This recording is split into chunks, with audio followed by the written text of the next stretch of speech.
control and stoic, we're going to have a better society, not a worse society. To sit here and say that schools in England, which is a failing nation, which has knife crime going through the roof, violence going through the roof, men's mental health going through the roof, and they're going to all blame me because I appeared on the internet 1 year ago, is disingenuous. It's disingenuous. And also, financial success correct. With a Bugatti and a cigar, but it comes with a side order of misogyny. How does having a Bugatti and a cigar come with misogyny? Because it's all mixed together in what you teach. You teach that if a woman comes home and accuses you of cheating, you should hit her with a machete, shove her off. Is that what I teach? That's what you say. No, if you actually watch the clip, it will be about the woman attacking me with a machete. As usual, you've not watched the video, taken it out of context, flipped it, and attempted to attack me with a small excerpt. Let me tell you something, Lucy. I'm sure you're a very nice person. I'm sure you're a fantastic person. But if I were to take everything you've ever said online and just take small excerpts out of context, I could make you look like a misogynist. I guarantee it. In fact, I might actually do that. And then you're going to sit here and say, oh shit, I'm a misogynist because my clips have been taken out of context. If you refuse to watch anything at length and understand it, then that's what's going to happen. The National Police Chiefs League for Violence Against Women, the NSPCC, Rape Crisis, Safer Schools, they are all naming you as being behind an epidemic of misogyny, even amongst primary school children. The idea that I made primary school children misogynistic because I own a nice car. Is that your argument? It's the misogyny that comes along with it. Oh, owning a nice car is misogynist. No, it's the misogyny that comes along with it. How does misogyny come along with owning a nice car?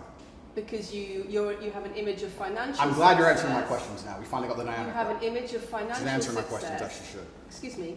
You have an image of financial success, but it comes along with attitudes towards women that are really problematic. My attitudes towards women is that women should be protected and provided for, and I've said that at length. In fact, I've said that over 50 times online, you never mention it. I say that my girlfriend doesn't have to work unless she wants to, I take care of her, I die to protect a woman. I've talked about how I've stood up and faced a knife to protect a woman. And in return, you want authority over her in the way you have over a child or a dog. Absolutely not. I've said that women should be protected and provided for. And in return, you want authority over her, because if you have responsibility for someone like a child or a dog, you say, you have authority over them. If you want to go down this argument, we'll go down this nuanced argument. I said that if I have responsibility for her safety, I should have a degree of authority over her safety. Meaning, and let me explain my point.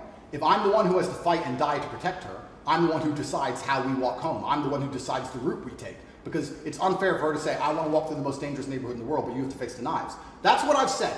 And then you're going to sit here and pretend that I'm trying to treat women like dogs, which is garbage. Every single man in the world who loves this woman understands that he has to protect her. And every single woman in the world likes the idea of a man who would protect her. If you were to say to most women home right now, do you want your husband to protect you in a violent attack? They'd say, yeah, of course. Nothing I've said is misogynistic. If you said to most women, would you want to lose authority in the relationship, to not be treated as a free and legal equal? I didn't say that. I said I need to have authority over the route we walk home. When you compare women and the authority over women that you believe you should have to having authority over a child or a dog, it's not the same, because a woman is a free, legal adult. Correct. You're equal. Free, legal adult, my equal. But if I had a girlfriend and we were walking home late at night, and I said, let's not walk down that area, it's a bad area, I have to protect you if anything happens, I want to take the long way. And she said, no, I have to walk this way, even though it's the most dangerous route, I must. Then what? And then I would say, you're welcome to, you could do it, you're a free and legal equal, but I'm not going to walk with you and protect you. I think that I should be able to decide the route, because I have an obligation.